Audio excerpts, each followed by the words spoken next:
বছর আগে blue moon লজের room number 333-তে। আজ থেকে কিছু বছর আগে সেই ঘটে যাওয়া ঘটনার পুনরাবৃত্তি কি ঘটবে? জানতে হলে শুনতে হবে মৌমিতা মুখার্জির লেখা ভৌতিক গল্প রুম নাম্বার 333। শুরু হচ্ছে ভৌতিক গল্প রুম নাম্বার 333।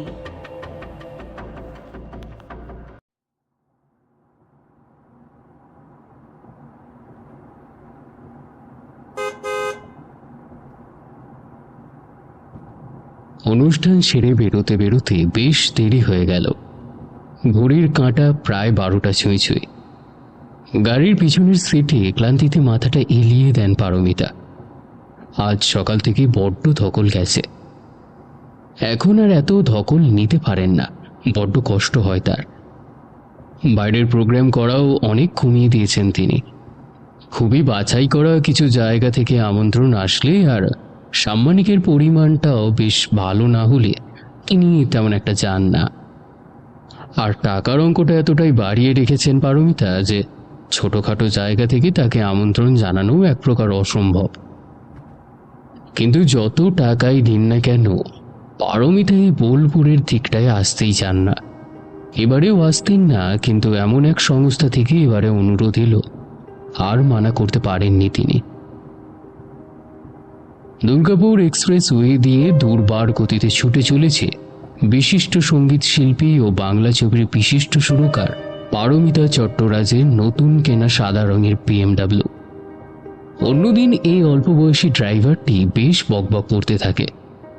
আজ সে একেবারে চুপচাপ দেখে পারমিতা তাকে ডেকে জিজ্ঞাসা করল, কি ব্যাপার রাজু, আজ যে একেবারে চুপ? দেখিস বাবা, ঘুমিয়ে পড়িস না আবার। এই জায়গায় কিন্তু অনেক দুর্ঘটনা হয় এই ড্রাইভারদের ঘুমিয়ে পড়ার কারণে। ড্রাইভারের সিট থেকে চাপা ফ্যাঁস ফ্যাঁসে আওয়াজে রাজু বলল, আপনি ভাববেন না ম্যাডাম, এই রাস্তা আমার হাতের তালুর মতো চেনা। সে কি রে, সকালেই তো আসবার সময় বললি যে এই রাস্তায় আগে আসিসনি, এই প্রথমবার। একবার এসেই এত চেনা হয়ে গেল? হাসছিস কেন এই অদ্ভুত ভাবে? আর তোর গলার আওয়াজটা এরকম শোনাচ্ছে কেন রে? আসবার সময় তো ঠিকই ছিল, এরকম ফ্যাঁস ফ্যাঁসে ভাঙা ভাঙা হলো কেন? ওখানে কোল্ড ড্রিঙ্কস দিচ্ছিল, খুব করে খেয়েছিস তাই না? ব্যাস, আর গলাটা এরকম ধরিয়েছিস। আবার হাসে? নে নে, ঠিক করে গাড়িটা চালা। রাস্তায় একটা গাড়িও তো চোখে পড়ছে না। প্রাইভেট গাড়ি না থাক, দু একটা ট্রাক তো চোখে পড়বে রে বাবা। আজ একেবারে একদম শুনশান। গাড়ি খারাপ হলে তো বেজায় বিপদে পড়ব। অবশ্য একদম নতুন গাড়ি, আশা করি কিছু হবে না। তুই দেখে শুনে চালা। কিচ্ছু হবে না ম্যাডাম, আপনি নিশ্চিন্তে থাকুন। আবার সিটে শরীরটা এলিয়ে দেন পারমিতা। দুদিকে ঘুটঘুট করছে অন্ধকার, সামনের রাস্তাটাও অন্ধকার। সেই অন্ধকারের বুক চিরে এগিয়ে চলেছে তার দুধ সাদা গাড়িটি।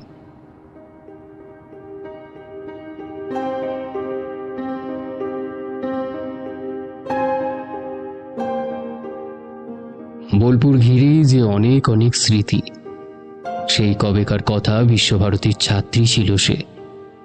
ওখানেই আলাপ শুভর সাথে। তখন শুভ সেখানকার ছাত্র, 2 বছরের সিনিয়র ছিল শুভ। শুভ পাশ করে কলকাতায় চলে গেলে ওখানেই এক রাষ্ট্রায়ত্ত ব্যাংকে চাকরি পেল। বিয়ে করলো দুজনে। ততদিনে বোলপুরে বাবা চলে গেছেন। বিধবা মাকে নিয়ে চরম বিপাকে পড়ল পারমিতা। তাতানো তখন বছর 2 সবে। পারমিতা একলা সবটা সামলে উঠতে পারছিল না। বাবা চলে গেলেও কিছু জমানো টাকা রেখে গিয়েছিলেন তিনি। ততদিনে মিউজিক নিয়ে MA কমপ্লিট করে ফেলেছে পারমিতা। শুভর জোড়াজুড়িতেই বাবার জমানো সেই টাকা আর বিধবা মাকে নিয়ে কলকাতায় বাড়ি দেয় পারমিতা। না, ভুল হলো একটু। নিজের মনে শুধরে নেয় ভুলটা। তাদের সাথে আরো একজন তাদের আগলে নিয়ে কলকাতায় বাড়ি দেয়। সে হলো পারমিতার বাবা ড্রাইভার শান্তনুদা। প্রসব করতে গিয়ে শান্তনুদার বউ মারা যান। শান্তনুদার মেয়ে মিলি তখন মাস 3 সবাই মিলে তারা গিয়ে ওঠে পার্থর 2 কামরার ফ্ল্যাটে। সেখান থেকেই বাবার জমানো টাকা দিয়ে মিউজিক একাডেমি খোলেন পারমিতা। তাতান মিলি একসাথেই বড় হতে থাকে। আর ঘুরে দেখতে হয়নি পারমিতাকে। বছর 4 মধ্যে গল্ফ গ্রিনে বিশাল 3 তলা বাড়ি, গ্যারেজে 2টো গাড়ি। শান্তনুদার জন্য ড্রাইভার কোয়ার্টারের সব ব্যবস্থা করে ফেলেছিল সে।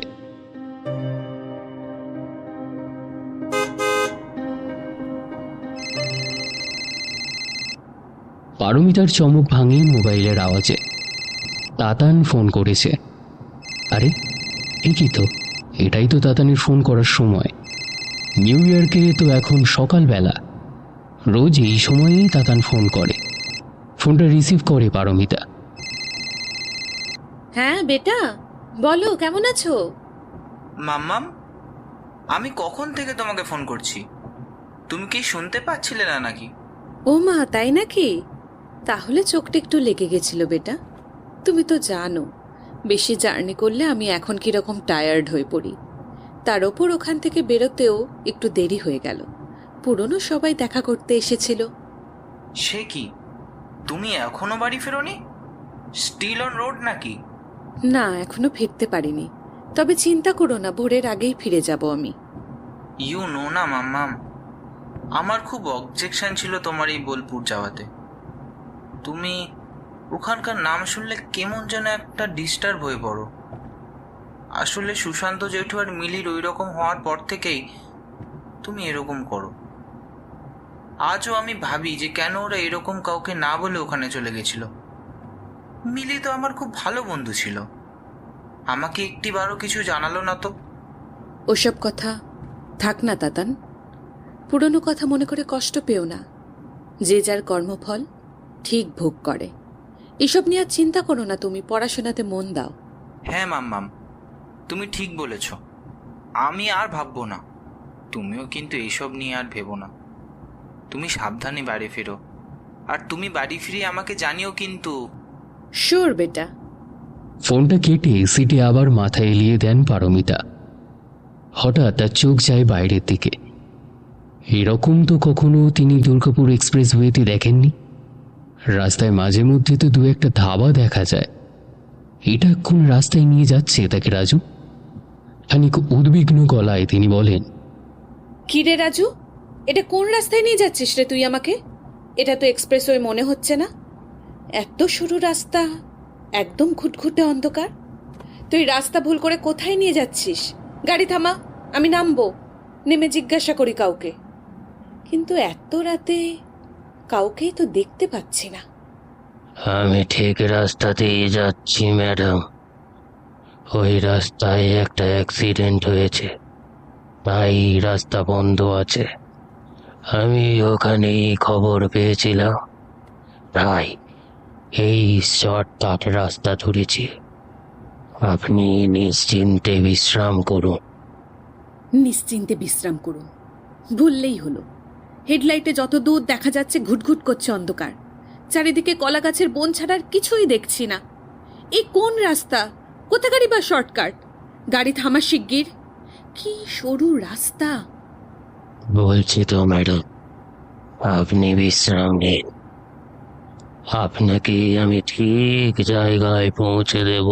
বলছি তো গাড়িটা থামাতে। এত সরু রাস্তায় ঢুকিয়েছিস, গাড়ি ব্যাক করারও জায়গা নেই। দেখি এটা কোন জায়গা, জিপিএস ট্র্যাকারটা অন করি। এ বাবা, এ তো দেখছি কোনো নেটওয়ার্কও নেই ফোনে। থামা গাড়ি, দেখি নেমে যদি পাওয়া যায় নেটওয়ার্ক। গাড়িটা থামায় ড্রাইভার রাজু। গাড়ির দরজাটা খুলে নিচে নেমে আসেন পারমিতা। চারিদিকে একটা কোনো ঘর বা জনবসতি কিছুই নেই।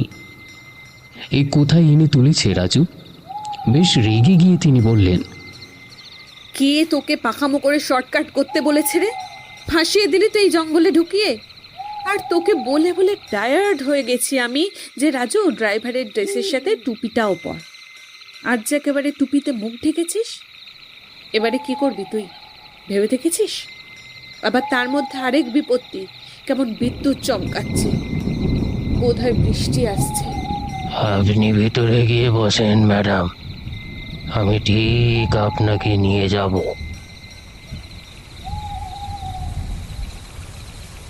এ বাবা, এ তো বৃষ্টি শুরুও হয়ে গেল দেখছি। কি বড় বড় ফোঁটা পড়ছে। ভিতরেই বসি, দেখি কোথায় তুই নিয়ে যাস। গাড়ি আস্তে আস্তে চলতে শুরু করলো, কিন্তু যতই গাড়ি এগোচ্ছে বৃষ্টির বেগ যেন ততই বেড়ে চলেছে। একটা সময়ে ওই সরু রাস্তায় গাড়ি চালানো প্রায় অসম্ভব হয়ে গেল। রাজু বলল, ম্যাডাম, আর তো গাড়ি চালানো যাচ্ছে না। বৃষ্টিটা একটু কমলে তখন না হয় আবার। আর কি বলবো তোকে, এমন জায়গায় গাড়ি ঢোকালি, না আছে মোবাইল নেটওয়ার্ক, না আছে লোকজন ঘরবাড়ি। এখন তোর এই বোকামোর জন্য কতক্ষণ বসে থাকতে হবে ঈশ্বরই জানেন। এক রাশ উৎকণ্ঠা নিয়ে সিটে মাথা রাখেন পারমিতা। মনে মনে ভাবতে থাকেন, বোলপুরে আসাটা একেবারেই উচিত হয়নি আমার। সেই কবেকার কথা, জীবন দিয়ে বয়ে গেছে কত ঝড় ঝাপটা। চলে গেছে মা শুভ, একলা হাতে বড় করেছি তাতানকে। তাতানকে আমি চিরকালই সবকিছু দিতে চেয়েছি, সময় দিয়ে উঠতে পারিনি বলে টাকা দিয়ে স্বাচ্ছন্দ্য দিয়ে সবটা ভরিয়ে তুলতে চেয়েছিলাম আমি। কিন্তু আমি কি কোথাও হেরে গেছি? কি করতাম? এই কম্পিটিশনের বাজারে কেউ এক টুকরো জমি ছেড়ে দিতে রাজি নয়। সেখানে আমি যদি নিজের 100% দিয়ে সঙ্গীত জগতের নাম করতে চেয়েছিলাম, সেটাতে কি কোনো ভুল ছিল? মোটেই না। আর সেদিন তাতান যা করেছিল সেটার জন্য আমি কিভাবে দায়ী? আমি তো কিছুর অভাব রাখিনি তাতানে। তাছাড়া তাতানের একটা ভুলের জন্য কি করে ওর জীবনটা বরবাদ হতে দিতাম আমি? আমি যা করেছি তার জন্য কোনো অনুতাপ আমার নেই।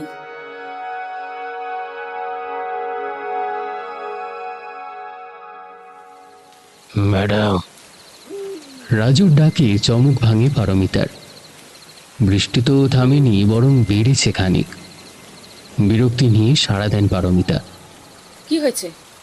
বলছি ম্যাডাম, এই বৃষ্টি এখনই কমে যাওয়ার নয়। গাড়ি তো এগোনো যাচ্ছে না। আমি একটু নেমে দেখে আসি আশেপাশে যদি কোনো পাকবার ব্যবস্থা করা যায় আপনার। রাতটুকু তাহলে কাটিয়ে ভোরবেলা বেরিয়ে যাব আমরা। এই জঙ্গলের ভেতর কোথায় তুই থাকবার ব্যবস্থা করবি রাজু? কোনো ঘর বাড়ি তো চোখে পড়ছে না। আপনি বসুন, আমি আসছি।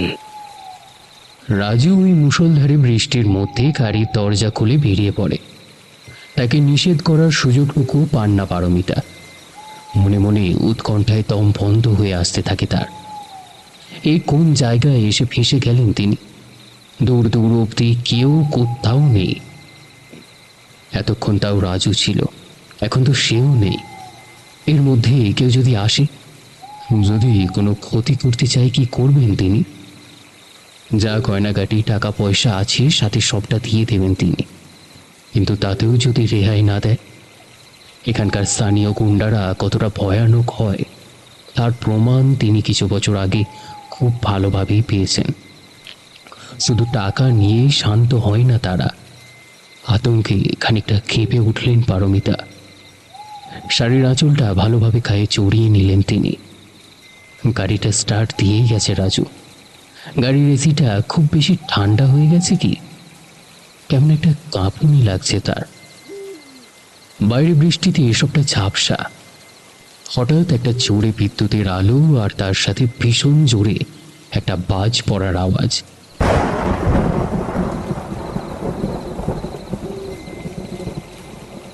জানালার কাঁচটা ভালো করে তোলা আছে কিনা একবার দেখে নিলেন পারমিতা। হ্যাঁ, গাড়ির সবকটা দরজাই সেন্ট্রাল লক। বাইরে থেকে কেউ খুলতে পারবে না, খানিকটা নিশ্চিন্ত হলেন তিনি। কিন্তু কেউ যদি কিছু দিয়ে কাঁচটা ভেঙে দেয়, তারপরে লক খোলে।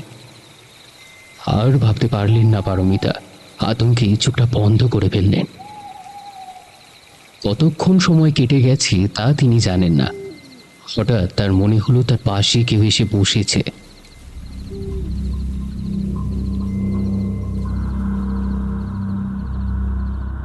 একটি মেয়ে মায়াবী গলায় তাকে জিজ্ঞাসা করছে, পিসিমণি, কেন হলো আমার সাথে এরকম? বড্ড যন্ত্রণা হয়েছে আমার, জানো তো। কেউ সাহায্য করতে এলো না।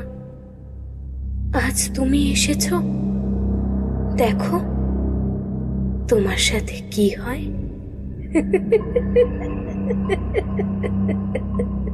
পারমিতার মনে হলো তার গলাটা কেউ চেপে ধরেছে। দম বন্ধ হয়ে আসছে তার, চোখ দুটো মনে হচ্ছে ঠেলে বেরিয়ে আসছে। খুব খুব কষ্ট হচ্ছে। আর শুনতে পাচ্ছেন বাইরে থেকে যেন বহু মানুষ তাকে ডাকছে, ম্যাডাম, ম্যাডাম। কিন্তু কিন্তু তিনি সাড়া দিতে পারছেন না। কেউ তার মুখটা চেপে ধরে রেখেছে। কোনো রকমে চোখ খুলে শরীরটা ঝেড়ে সোজা হয়ে বসলেন পারমিতা। ও, স্বপ্ন ছিল এটা? কি ভয়ানক দুঃস্বপ্ন! বাইরে তাকিয়ে দেখেন রাজু জোরে জোরে দরজাটা ধাক্কাচ্ছে আর ম্যাডাম ম্যাডাম বলে ডাকছে।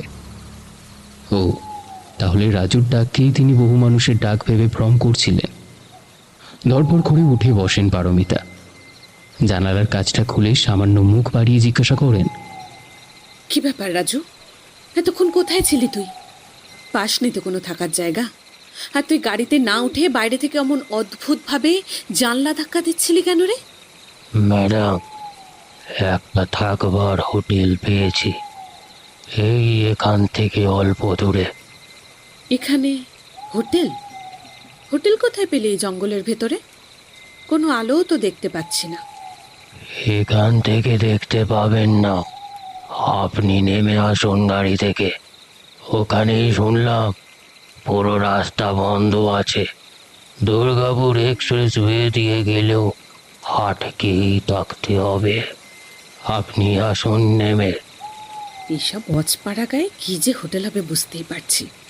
যত ইল্লিগাল কাজকর্ম হয় ওসব জায়গাতে। না না, থাক বাবা, ও আবার কি বিপদে পড়বো। তার চেয়ে আমি গাড়িতেই বসে থাকি, এই ভালো আমার জন্য। তুইও গাড়িতে এসে বসতো। আমার একলা গা ছমছম করছে, আজে বাজে স্বপ্ন দেখছি। উঠে আয় গাড়িতে। ম্যাডাম, আমি গাড়িতে উঠতে পারবো না, পুরো ভিজে গেছি। এই ভিজে গায়ে গাড়িতে উঠলে এই দামি গাড়ির সিট কভারটা বেকার নষ্ট হয়ে যাবে। তার চেয়ে আপনি বসুন গাড়িতে, আমি লক করে দিয়ে যাচ্ছি। আমি ওই হোটেলের এক কোনায় শুয়ে পড়ব। আপনি যখন আসতেই চাইছেন না, আর কি বলবো। না না, তোর মাথা খারাপ নাকি? আমি এখানে একলা বসতে পারবো না। আর সেই হোটেল কত দূর? ওই অবধি গাড়ি যাবে না?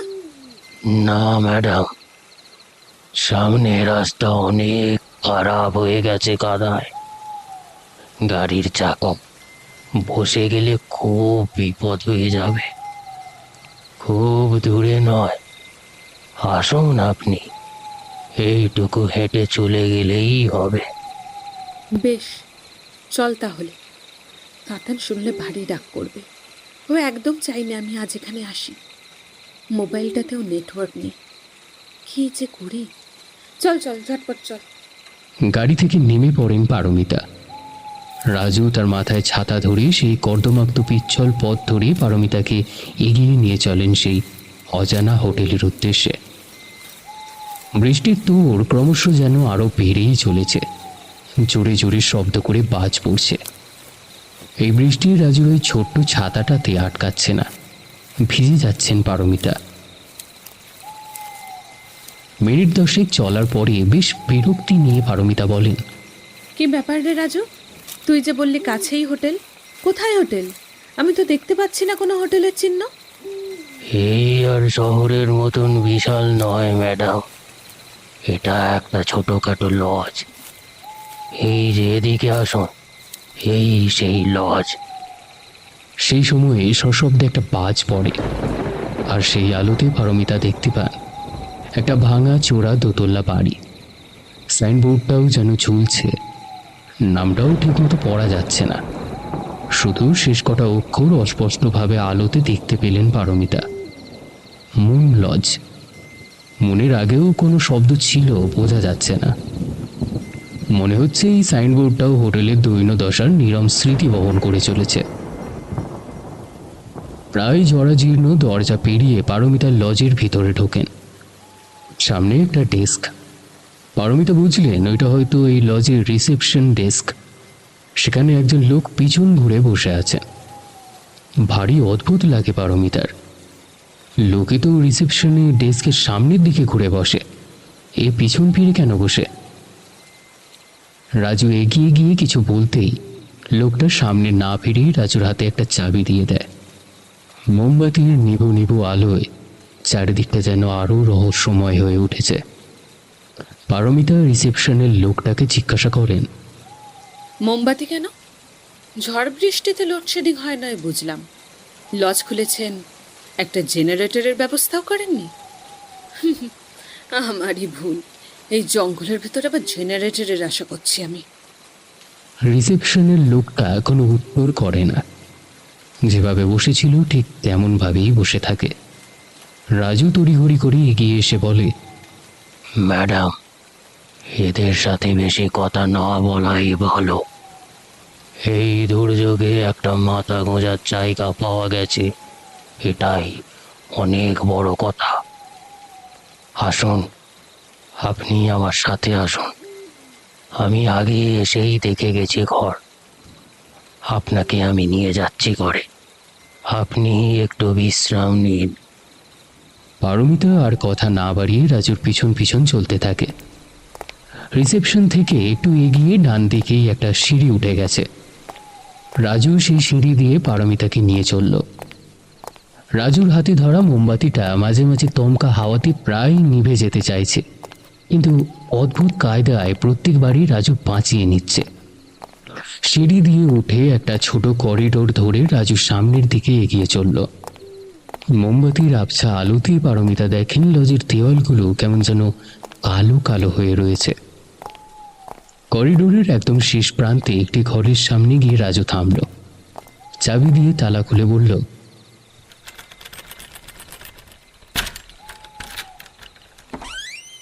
ম্যাডাম, এই হলো আপনার ঘর। আপনি বিশ্রাম করুন, আমি নিচেই আছি।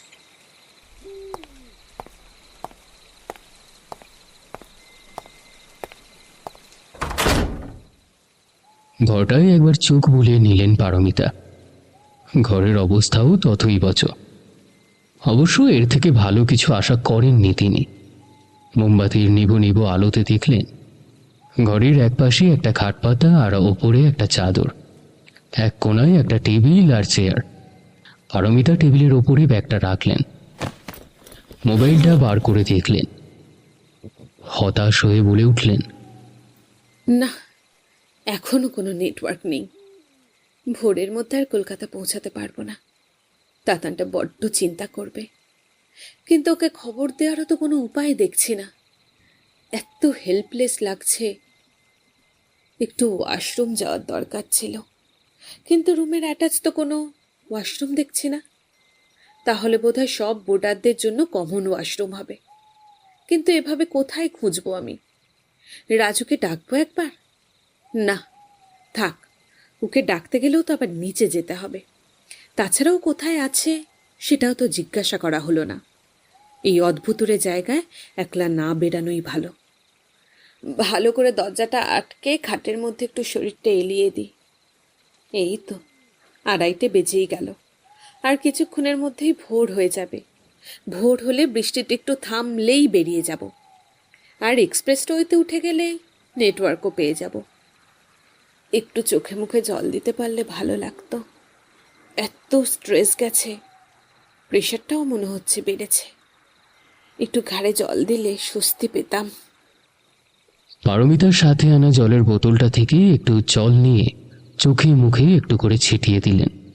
ঘাড়ের পিছনে একটু জল দিয়ে রুমালটা দিয়ে খুব ভালো করে মুছে নিলেন। বিছানাতে শরীরটা এলিয়ে দিলেন তিনি। চোখ বুজে এলো ক্লান্তিতে।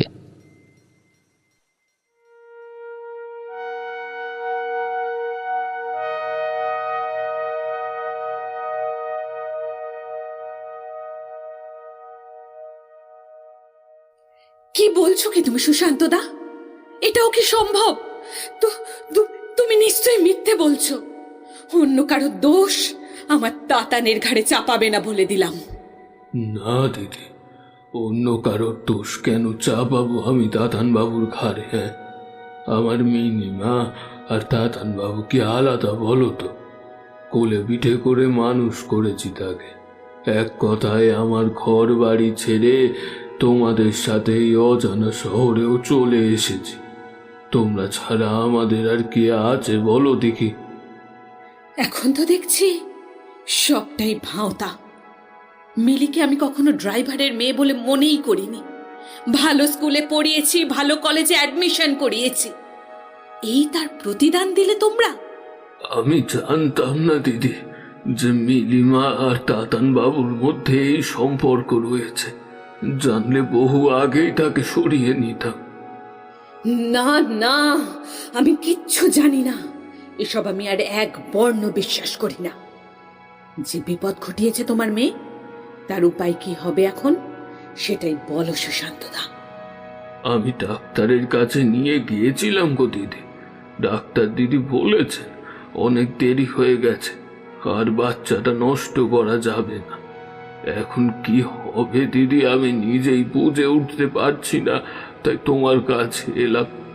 যদি উপায় থাকতো তো তোমার কান অবধি আমি কথাটা কি পৌঁছাতে দিতাম না? তুমি বলো। হে ঈশ্বর, আর কয়েকটা মাস বাদে ছেলেটা আমার বিদেশে পড়তে যাবে। সব ব্যবস্থা হয়ে গেছে, এ কোন নতুন বিপদে পড়লাম আমি? শোনো সুশান্তদা, তুমি কোন ডাক্তার দেখিয়েছ আমি জানি না। আজ বিকেলে মিলিকে তৈরি থাকতে বলবে। তাকে সাথে করে আমি নিয়ে যাব ডক্টর ব্যানার্জির কাছে। যদি সামান্য লাইফ রিস্ক হয়েও যায়, এই আপদটাকে অ্যাভয়েড করাতেই হবে। আর হ্যাঁ, একটা কথা, এসব কথা যেন তাতানের কানে না ওঠে। বিদেশ যাওয়ার আগে কোনো রকম ঝামেলাতে আমার ছেলে যেন না জড়ায়, এই কথাটা তুমি আর তোমার মেয়ে কান খুলে শুনে রাখো। না না দিদি, তুমি নিশ্চিন্তে থাকো। এসব কথার আমি কোনো কিছুই তাতান বাবুর কানে তুলতে দেব না কাউকে।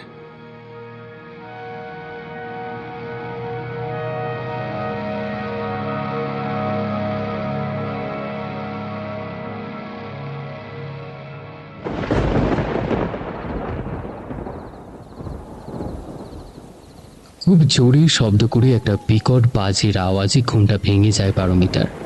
উঠে বসে বোতল থেকে ঠক ঠক করে জল খান তিনি।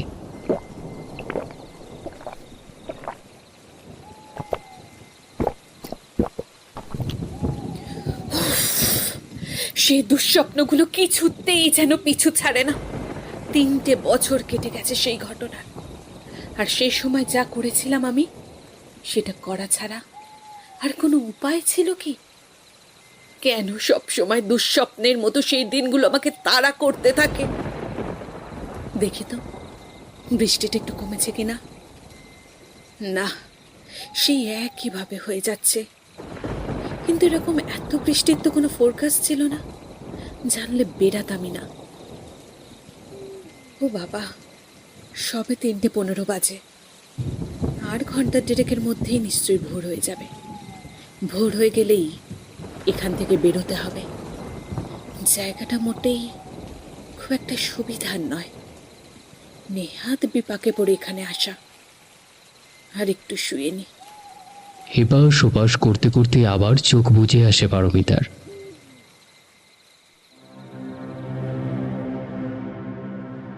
সুশান্তদা, মিলি বলেছে তো তোমাকে ডাক্তার ব্যানার্জি কি বলেছেন? অ্যাবর্শনটা কিন্তু করাতেই হবে। কিন্তু দিদি, মিলি যে কিছুতেই রাজি হচ্ছে না। আমি কি করি বলো? তুমি একটু বুঝিয়ে সুঝিয়ে বলো না মেয়েটাকে। তোমার কথা তো মেয়েটা শুনে নাকি বলো? হোয়াট? রাজি হচ্ছে না মানে? মজা হচ্ছে নাকি এখানে? তোমার মেয়ে কি ভেবেছে আমার তাতানের বউ হয়ে এই বাড়িতে ঘুরবে? সেটা কিন্তু আমি বেঁচে থাকতে কিছুতেই হতে দেব না। এই স্ক্র্যান্ডেলটা বাইরে আসলে কি হবে ভেবে দেখেছো? আমি বুঝতে পারছি গো দিদি। মিলি কখনোই আশা করে না যে সে তাতান বাবুর বউ হবে।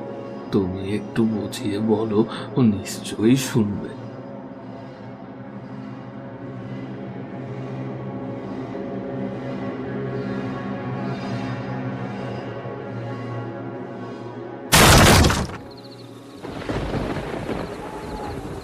জোরে শব্দ করে খাটের পাশে জানালাটা হঠাৎ খুলে যায়। হাওয়াতে জানালার পাল্লাটা পাগলের মতো জোরে জোরে দেয়ালের ধাক্কা খেতে থাকে। ধরফর করে উঠে বসেন পারমিতা। এ কি, জানলা খুললো কেমন করে? এখানে তো হাওয়া ঢুকছে না কোনো, তাহলে জানলাটা এরকম খুলছে বন্ধ হচ্ছে কেন? শেড দাঁড়া দিয়ে একটা ঠান্ডা স্রোত নেমে যায় পারমিতার। এ কি অলৌকিক ঘটনা! তারপর নিজের মনেই নিজের এই অবান্তর চিন্তাকে প্রাধান্য দেন না তিনি। দূর, কোথা থেকে কি হাওয়া এসেছে কি জানি। এসব পুরনো বাড়িতে এরকম হয়েই থাকে। আমারই মাথা গেছে, কি সব আবল তাবল চিন্তা করে ভয় পাচ্ছি। দেখি জানলাটা বন্ধ করে দিই। পারমিতা জানালাটা টেনে বন্ধ করে দিতে গিয়ে দেখেন করিডোরের একদম পিছনে একটা জানালা খোলা রয়েছে, আর সেটা দিয়েই দমকে দমকে হাওয়া ঢুকছে। আর সেই হাওয়ার জোরেই ঘরের এই জানালাটা খুলে গেছে। জানালাটা বন্ধ করে নিশ্চিন্ত মনে এসে তিনি আবার বিছানায় শুয়ে পড়েন।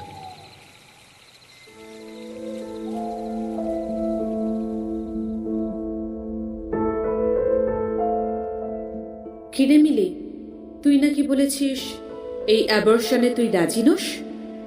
না পিসমণি, আমি আমার লাইফ রিস্ক নিয়ে এটা করতে চাই না। তাছাড়া তাতান কি বলছে সেটাও তো জানা দরকার। তাতানের তো এই অ্যাবর্শনে মত নাও থাকতে পারে। Just shut up. তুই কি স্বপ্ন দেখছিস তাতানের বউ হওয়ার? একবার এই কেলেঙ্কারি জানাজানি হয়ে গেলে প্রেস মিডিয়াতে আমি মুখ দেখাতে পারবো? ছি, একজন ড্রাইভারের মেয়ে নাকি হবে আমার তাতানের বউ? এই ড্রাইভারই কিন্তু তোমাদের বিপদে তোমাদের পাশে এসে দাঁড়িয়েছিল পিসমণি। তুমি যদি তাতানকে না বলো, আমি বলবো তাতানকে। আমি যদি দোষ করে থাকি, তাতানও সমান দোষ করেছে। আমি কেন একলা আমার লাইফ রিস্কের মধ্যে ফেলবো? আমি তাতানকে সবটা বলবো। খবরদার, একটা কথাও যদি তাতানের কানে ওঠে, আমার থেকে খারাপ কেউ হবে না, আমি বলে দিলাম। তোর বাবা আমার জন্য করেছে, তার বিনিময়ে তোদের অনেক সাহায্য করেছি আমি। তোকে যে স্কুলে পড়িয়েছি আমি, সেই স্কুলে পড়ানোর সাধ্য তোর বাবা ছিল কখনো? অনেক অনেক সাহায্য করেছি আমি তোদের। শোন আমার কথা, আমি শহরের সবচেয়ে বড় নার্সিং হোমের সব ব্যবস্থা করে দেব। সবচেয়ে ভালো ডাক্তার এই কাজটা করবে। তোর কোনো ক্ষতি আমি হতে দেব না। তোর সামনে উজ্জ্বল ভবিষ্যৎ রয়েছে। আরো পড়াশোনা করে চাকরি করে বাবার পাশে দাঁড়াবি তুই। না পিসমণি, তুমি হাজার বললেও এই বেবিটা আমি নষ্ট করব না। আর যদি করতে হয়, আমি আর তাতান মিলে সিদ্ধান্ত নেব। আমাকে তাতানের সাথে কথা বলতেই হবে। আচ্ছা, তাহলে তুই কথা শুনবি না, তাই তো? অনেক কষ্টে এই সম্মান আমি অর্জন করেছি। একজন গায়িকা হিসাবে, একজন সুরকার হিসাবে সবাই আমাকে এক ডাকে চেনে। দেশে বিদেশে আমাকে নিয়ে কাড়াকাড়ি হয়। আর আমার সম্মান নষ্ট করবি তুই? আমি কাউকেই সেই সম্মান নষ্ট করতে দেব না। জানি আমি পিসমণি, তুমি ঠিক কতটা ভয়ঙ্কর হতে পারো। আমার থেকে ভালো আর কেউ বোধহয় জানে না সেটা। মানে? তখন আমি বেশ ছোট ছিলাম, কিন্তু আমার স্পষ্ট মনে আছে, ঘুম আসছিল না আমার। সিঁড়ির তলায় বসে রাতে খেলনা বাটি খেলছিলাম। তোমার আর পিসমশাইয়ের ঝগড়া শুনছিলাম। তোমাদের ঝগড়া মাঝে মাঝেই হতো, তাই হয়তো খেয়াল করিনি। কিন্তু শুনলাম ঝগড়া করতে করতে তোমরা সিঁড়ির কাছে চলে আসলে। পিসমশাই বলছিল, পারো এই অধর্ম তুমি করতে পারো না। অন্যের সুর তুমি নিজের নাম নিয়ে চালাতে পারো না। আমি প্রেসের সবটা বলে দেবো। তারপরে সিঁড়ির ভাগ দিয়ে দেখলাম তুমি ধাক্কা দিয়ে পিসমশাইকে ফেলে দিলে। আমি ভয় কাঁটা হয়ে গিয়েছিলাম। সেদিন সবটা বুঝতে পারিনি, কিন্তু আজ সবটা পরিষ্কার আমার কাছে। আমি কিন্তু এখনো এই কথাটা কাউকে বলিনি, এমনকি বাবাকেও না। তুই কি আমাকে ভয় দেখাচ্ছিস নাকি? তোর এই পাগলের প্রলাপ কেউ মেনে নেবে? এত বছর পরে তুই কি ভেবেছিস তোর এই কথা ধোপে টিকবে? সবাই জানে মদ্যপ অবস্থায় শুভ সিঁড়ি থেকে পড়ে মারা গেছে। অনেক ভালোভাবে তোকে বোঝাতে চেষ্টা করলাম, কিন্তু আর না। আজ রাতের মধ্যে তুই আর তোর বাবা এই বাড়ি ছেড়ে চলে যাবি। কোথায় যাবি, কি করবি সে আমি জানি না। বোলপুর ফিরে যা, সেখানে তো তোদের বাড়িঘর আছে। আর এই বাচ্চা রাখবি কি না তোর ব্যাপার, কিন্তু যদি এই ব্যাপারে কোনোভাবে মুখ খুলিস তুই, তাহলে তোর বাবাকে আর দেখতে পাবি না। তার ব্যবস্থা আমি করে দেব। তুই নিজেই জানিস আমি ঠিক কতটা ভয়ঙ্কর। যা যা এখান থেকে, কাল সকালে যেন তোদের মুখ আর না দেখি।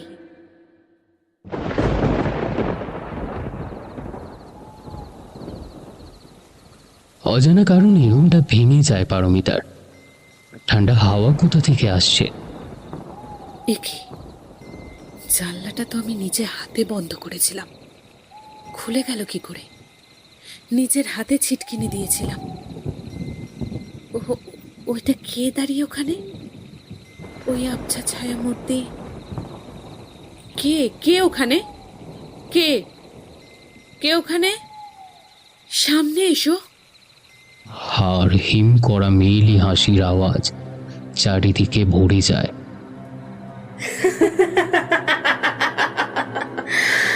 আমি গো, আমি পিসিমণি, তোমার মিলি। কে কে মিলি? তুই কোথা থেকে আসবি? তুই তো নেই আর। আমি নিজের হাতে তো সৎকার করেছি।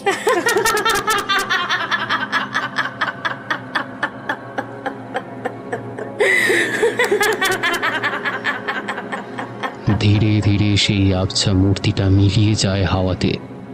কাঁপতে কাঁপতে বসে পড়েন পারমিতা। এটা কি করে সম্ভব? এটা কি দেখলাম আমি? আমি কি ভুল দেখলাম, ভুল শুনলাম?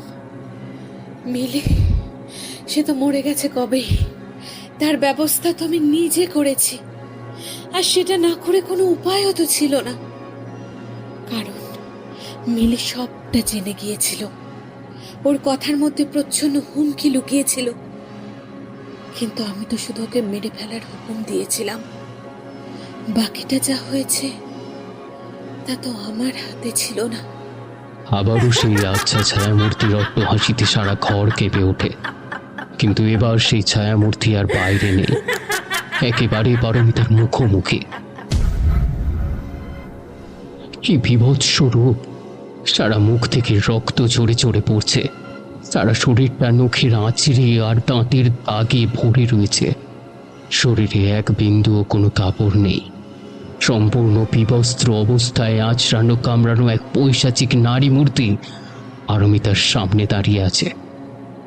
হেসে হেসে কণ্ঠে সেই নারী মূর্তি বলে ওঠে, দেখো কি অবস্থা করেছো তোমরা আমার। খুব কষ্ট হয়েছিল আমার, জানো তো।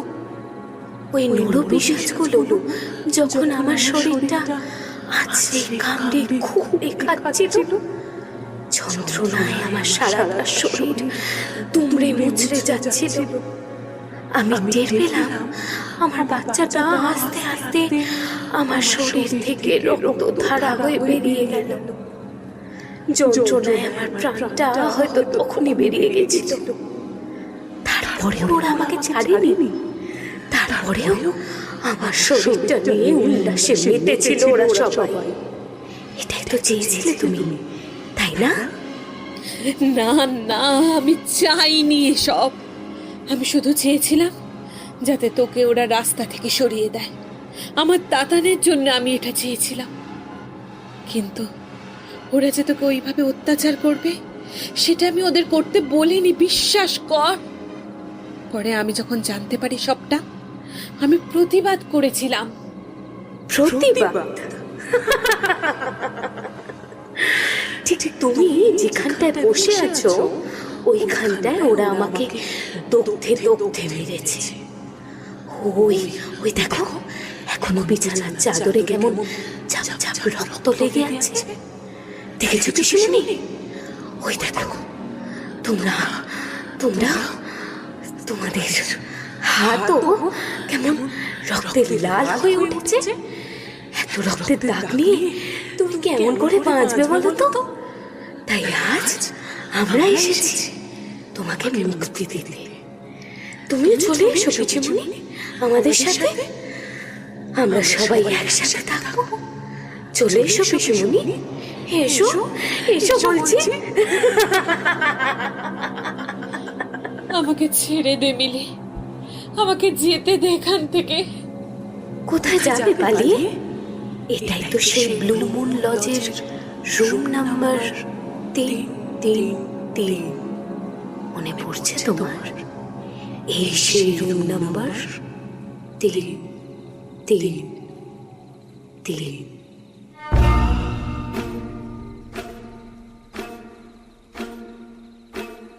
না, আমাকে তুই কিচ্ছু করতে পারবি না।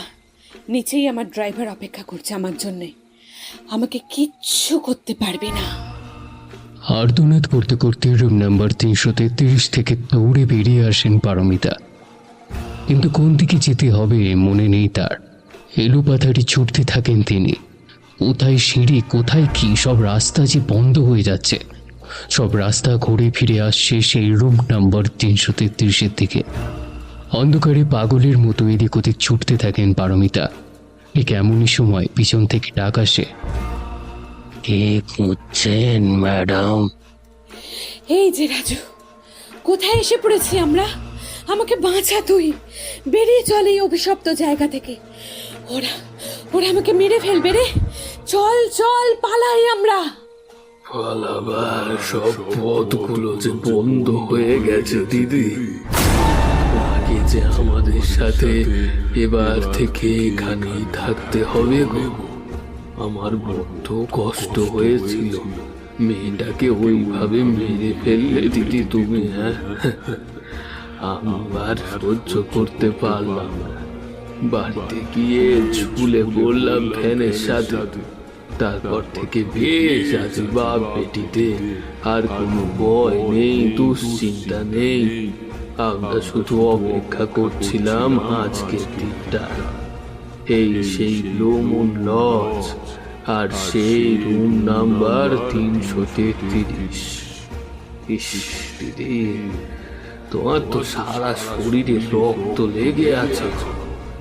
এত রক্ত ধোবে কোথায়? আসো আসো, আমি পরিষ্কার করে দিয়ে আসো। তুমি কে? রাজু? রাজু কোথায়? কি বলছো তুমি এসব আবল তাবল? রাজু! বিদ্যুতের আলোয় পারমিতা দেখেন সামনে দাঁড়িয়ে আছে ড্রাইভারের পোশাক পরে শান্তনুদা। শান্তনুদার চোখে মনি নেই। সে জায়গায় পুরো চোখটাই সাদা হয়ে গেছে। ভয়ানকভাবে জিভটা ঠেলে বাইরে বেরিয়ে আসতে চাইছে। আমি বাড়ি যাব, তোমরা আমার কিচ্ছু করতে পারবে না। রাজু, তুই কোথায়? দৌড়াতে থাকেন পারমিতা ঊর্ধ্বশ্বাসে। দৌড়াতে দৌড়াতে কিছুতে হোঁচট খেয়ে পড়ে যান পারমিতা। আর টাল সামলাতে না পেরে সিঁড়ি দিয়ে গড়িয়ে একেবারে নিচে পড়ে যান তিনি। দেখেন সামনেই ড্রাইভারের পোশাক পরে কে যেন বসে আছে। শরীরটা টানতে টানতে হিচড়াতে হিচড়াতে নিয়ে যান সামনে। রাজু, রাজু তুই এখানে আছিস? দেখ দেখ কি করছো ওরা আমার সাথে। আমাকে বাড়ি নিয়ে চল। সেই বসে থাকা মানুষটি ঘাড় ঘুরিয়ে পারমিতার দিকে তাকায়। তোমার মুক্তি নেই দিদি, চলে আসো, চলে আসো।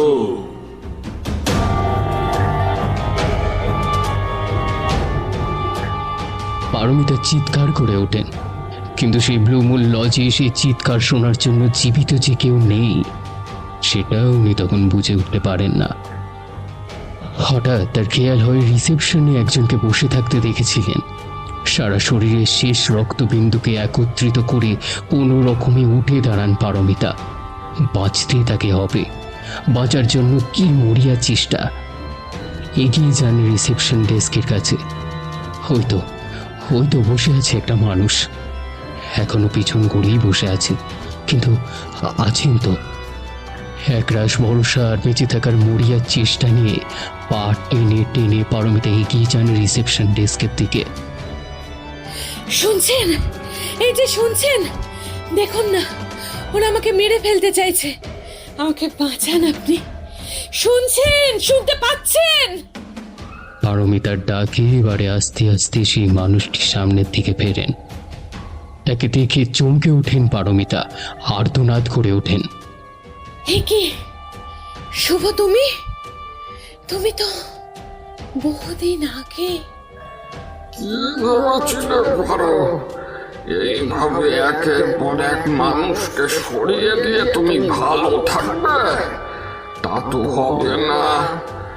আজ তোমাকে আমাদের সাথে আসতেই হবে।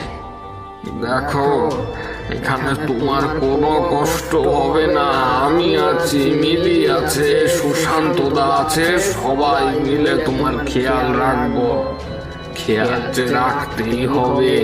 তুমি প্রত্যেকটা মানুষের জীবন অকালে ছড়িয়ে দিয়েছো, যে খেয়াল রাখবো না। হ্যাঁ,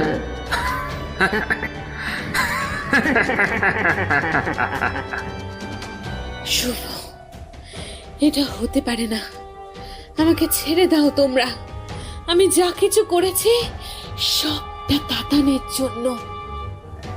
পারমিতা লজের সদর দরজা দিয়ে বাইরে বেরিয়ে যেতে চাইলেন, কিন্তু দরজা অবধি পৌঁছাতে পারেন না তিনি। তার আগেই সেই দরজার শব্দ করে বন্ধ হয়ে যায়। সেই বন্ধ দরজার সামনে এসে দাঁড়ায় তিনটে অবায়ব, রক্তে ক্ষত বিক্ষত বিবস্ত্র মিলি। তার পাশে চোখের মণিহীন বিবস্ত্র মুখ নিয়ে শান্তনু, আর তার ঠিক পাশে পারমিতার স্বামী শুভ। তার মাথা থেকে ঝরঝর করে রক্ত পড়ছে। তিনজনেই এগিয়ে আসতে থাকে পারমিতার দিকে। মিলি হেসে শব্দে বলে ওঠে, বড্ড যন্ত্রণা আমাদের। তুমি চলে আসলে আমাদের সব যন্ত্রণার অবসান হবে। এসো, দেখো তোমার হাত কেমন রক্তে লাল হয়ে রয়েছে, আর তোমার ওই দামি শাড়ি রক্তে ভেসে যাচ্ছে। যে এত রক্ত তুমি ঝরিয়েছো, সেই সব রক্ত আজ তোমার গায়ের থেকে ঝরে ঝরে পড়ছে। তিনটে অবায়ব ধীরে ধীরে পারমিতার দিকে এগিয়ে আসতে থাকে। পারমিতা পালাবার চেষ্টা করেন, কিন্তু দেয়ালে পিঠ ঠেকে যায় তার। ওরা তখন পারমিতার খুব কাছে চলে এসেছে। আর তো সরে যাওয়ার রাস্তা নেই। আরো কাছে চলে এসেছে ওরা, আরো কাছে। আর পালাবার পথ নেই।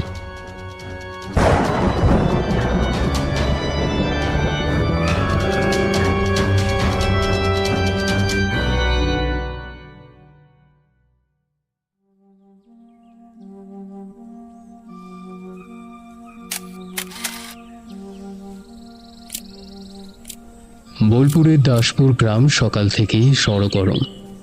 প্রেসের গাড়ি, মিডিয়ার গাড়িতে এই ছোট গ্রামটা একেবারে ভরে গেছে। প্রচুর পুলিশ মোতায়েন হয়েছে এই গ্রামে। হাই প্রোফাইল কেস বটে। গ্রামের স্থানীয় লোকজনের সাথে কথা বলছেন প্রেসের ও মিডিয়ার লোকেরা। কিছু যদি জানা যায়। আজ ভোরবেলা বোলপুরের কাছে দাসপুর গ্রামে উদ্ধার করা হয়েছে বিখ্যাত গায়িকা পারমিতা চট্টরাজের নিষ্প্রাণ দেহ।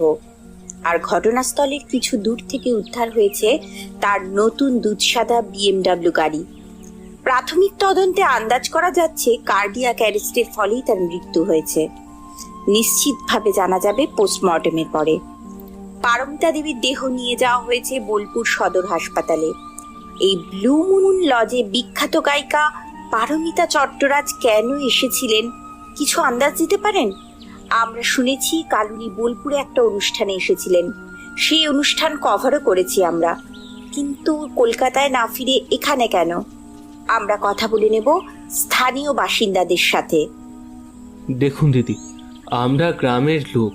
ওনার মতো অত বড় মানুষ এখানে আসে না। উনি এখানে আসলেন কেন সেটাই তো বুঝতে পারছি না। আমরাও কাল ওনার অনুষ্ঠান দেখতে গিয়েছিলাম। কাল ঝড় জল হচ্ছিল খুব, অত বড় গাড়ি নিয়ে উনি এই মেঠো রাস্তায় আসলেন কিভাবে সেটাই তো ভেবে পাচ্ছি না আমরা। দর্শকদের জ্ঞাতার্থে জানিয়ে রাখি, পারমিতা দেবীর ড্রাইভার রাজুকে পুলিশ গ্রেপ্তার করেছে বোলপুর থেকে। তার বয়ান অনুসারে অনুষ্ঠান শেষ হতে বেশ রাত হয়ে গেছিল এবং তারপর জলযোগের আয়োজন করেছিলেন আয়োজকরা। সেই সময় পারমিতা দেবীর অনুমতি নিয়ে সে জলযোগ সারতে গিয়েছিল, কিন্তু ফিরে এসে সে আর গাড়িটা দেখতে পায়নি। সে পাগলের মতন খুঁজেছে চারিদিক, কিন্তু গাড়ি সহ পারমিতা দেবীর একেবারেই কোনো চিহ্ন তিনি খুঁজে পাননি। তখন আয়োজকদের জানান তিনি ব্যাপারটা। তারা বলেন হয়তো তার দেরি দেখে অন্য কোনো ড্রাইভারকে নিয়ে পারমিতা চলে গেছেন কলকাতায়। আর ফোনেও পারমিতা দেবীর সাথে যোগাযোগ করা যায়নি। এখন প্রশ্ন হলো, কার সাথে গেছিলেন পারমিতা? কারণ তিনি নিজে ড্রাইভিং জানতেন না। পুরোটাই রহস্যের মায়াজালে আবৃত। এই ব্লু মুন লজটি নিজেও রহস্যে মোড়া। 3 বছর আগে এখানে ঘটে যায় এক মর্মান্তিক ঘটনা। স্থানীয় মানুষের কাছে আরো জেনে নেব ঠিক কি হয়েছিল 3 বছর আগে এই লজে। 3 বছর আগে এই ব্লু মুন লজে একটি মেয়ে রিসেপশনিস্টের কাজ নিয়ে আসে। মেয়েটি আমাদের গ্রামের লোক সুশান্তদার মেয়ে। উনি বহুকাল পারমিতা দেবীর ড্রাইভারের কাজ করতেন। হঠাৎ করে তারা সেই কাজ ছেড়ে এই গ্রামে ফিরে আসেন। আপনারা জিজ্ঞাসা করেননি যে এত বছর কাজ করার পরে আচমকা সেই কাজ ছেড়ে দিয়ে কলকাতার স্থায়ী বাসস্থান ছেড়ে এই গ্রামে তারা ফিরলেন কেন? করেছিল দিদি, সুশান্তদা বলেছিল আর কলকাতায় মন থাকতে চাইছে না, এখানেই টুকিটাকি কাজ করে বাপ মেয়ে মিলে থাকবে। তাদের নিজেদের ঘরও আছে এখানে। সব বন্ধ করে বহুকাল আগে ওই একরত্তি মেয়েকে নিয়ে এসে পারমিতা দেবীর সাথে কলকাতায় চলে গিয়েছিল। আমরা আর বিশেষ গুরুত্ব দিইনি। তাদের ঘরবাড়ি আছে গ্রামে, তারা এসে থাকবে, আমরা বলার কে বলুন। তার সেই মেয়েটি এই লজে কাজ নেয়। বাপ মেয়ে মিলে খুব ভালোই ছিল। তারপর একদিন সেই ভয়ানক ঘটনাটা ঘটল। যদিও সেই সময় ওই ঘটনাকে ঘিরে বেশ উত্তাল হয়েছিল রাজ্য। সেই সময় পারমিতা দেবী বয়ানও দিয়েছিলেন যে আচমকা কাজ ছেড়ে তারা চলে গেছিলেন, আর তার ফলে ওনাকেও বেশ অসুবিধার মধ্যে পড়তে হয়েছিল। পারমিতা দেবী বারবার অনুরোধ করা সত্ত্বেও তারা সেখানে থাকতে চাননি। সেদিন ঠিক কি ঘটেছিল ব্লু মুন লজে একবার যদি বলেন। দেখুন দিদি, আমরা যতটা জানি মেয়েটি সেদিন নাইট ডিউটি পড়েছিল। আচমকা কয়েকজন দুষ্কৃতী ওই লজে চড়াও হয়, আর তারপর মেয়েটিকে জোর করে ওই লজের 333 নম্বর ঘরে নিয়ে যায়। তারপর পাশবিক অত্যাচার করে মেয়েটির ওপর আর মেয়েটিকে ধর্ষণ করে মেরে ফেলা হয়।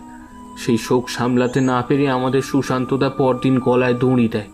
শোনা গিয়েছিল ওই লজের মালিক কোনোভাবে এই ঘটনার সাথে যুক্ত ছিল, তাই গ্রামবাসীরা রাগে ওই লজ একদম আগুন জ্বালিয়ে পুড়িয়ে দেয়। তারপর থেকে ওই লজ এভাবেই পড়ে আছে। এমনিতেই আমরা শুনতাম ওই লজে অনেক বেআইনি কাজ হতো। আমরা অনেকবার আপত্তিও জানাতে গিয়েছিলাম যে এই লজ খোলবার ব্যাপারটা নিয়ে, কিন্তু কেউ কোনো আমল দেয়নি। ঘটনার পরে জানা গিয়েছিল মেয়েটি অন্তঃসত্ত্বা ছিল। এই ব্যাপারে আপনারা কিছু বলতে পারবেন? না দিদি, আমরা কি করে বলবো। সে কয়েক মাস এখানে ছিল, সেই সময় তার কোনো বাজে চালচলন কিন্তু আমরা দেখিনি। এখন কলকাতায় এসে কি করে এসেছিল সেটা আমরা কেমন করে জানবো বলুন তো। কাল অত রাতে পারমিতা এই ব্লু মুন লজে কেন এসেছিলেন, আর কি বা ওনাকে এখানে আনলো, পুরোটাই ধোঁয়াশা। পারমিতা দেবীর আমেরিকা নিবাসী ছেলের সাথে যোগাযোগ করা হলে তিনিও কোনো সদুত্তর দিতে পারেননি। শুধু জানান ওনার সাথে গাড়িতে ওঠার পরেই পারমিতা দেবীর কথা হয় এবং তিনি তাকে জানান যে ভোরের মধ্যেই তিনি কলকাতা পৌঁছাবেন। এই লজে আসবার ব্যাপারে কোনো পরিকল্পনার কথাই তিনি তার ছেলেকে জানাননি। তাহলে কেন এখানে আসা তার? আমরা অপেক্ষা করব তদন্তে কি বেরিয়ে আসে তার জন্য। SVP news, Daspur. এরপরে কেটে গেছে কয়েকটা বছর। গ্রামবাসীদের কথায় এখনো মাঝরাতে ওই লজ থেকে আর্তনাদের আওয়াজ ভেসে আসে। প্রশাসন থেকে ঠিক করা হয়েছে ওই অভিশপ্ত লজটিকে ভেঙে ওখানে দুস্থ মেয়েদের জন্য একটি আশ্রম খোলার পরিকল্পনা করা হয়েছে। এই বিষয়ে যিনি এগিয়ে এসেছেন তিনি পারমিতা দেবীর ছেলে সোহম চট্টরাজ।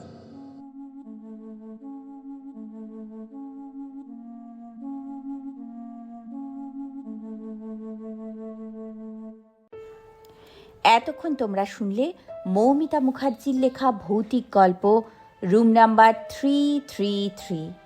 বিভিন্ন চরিত্রে যারা রূপদান করেছে তারা হলো কথক ও রাজুর চরিত্রে ছিল অতনু, পারমিতার চরিত্রে ছিল রুম্পা, মিলির ভূমিকায় ছিল অঙ্কিতা, তাতানের চরিত্রে ছিল শুভ্রজ্যোতি, সুশান্ত, শুভ ও স্থানীয় লোক হয়েছে শুভম, সাংবাদিকের ভূমিকায় ছিলাম আমি মৌমিতা। পোস্টার করেছে সৌম্যদীপ, আবহ ও মিক্সিং শুভম। কেমন লাগলো আজকে আমাদের নিবেদন? কমেন্টসের মাধ্যমে জানিও, ভালো খারাপ দুটোই জানিও।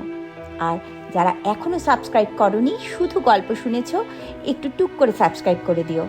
আরও একটা গুরুত্বপূর্ণ কথা, যদি কেউ গল্প পাঠাতে চাও অথবা ভয়েস ওভারের জন্য যোগাযোগ করতে চাও, তাহলে নিচের ডেসক্রিপশনে দেওয়া মেল আইডিতে অবশ্যই যোগাযোগ করো। আর সাথে বলে রাখি, আমাদের আরও একটি চ্যানেল আছে, মনপিয়ন পেজ অ্যান্ড ক্লাসিক্স। সেখানে আমরা নিয়ে আসি কালজয়ী সাহিত্যিকদের রচনা অডিও স্টোরি রূপে। সেখানে ইতিমধ্যেই এসেছে পোস্টমাস্টার, তালনবমী, বিন্দুর ছেলে, পুইমাচা এবং মহেশ। আসতে চলেছে আরও নানা গল্প। আর যদি রহস্য গল্প, ভৌতিক গল্প প্রিয় হয়, তবে শুনতে হবে আমাদের এই চ্যানেলটি, অর্থাৎ লাইসেন্স টু থ্রিল।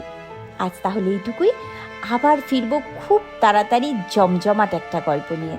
সবাই খুব ভালো থেকো, সুস্থ থেকো, শুভরাত্রি।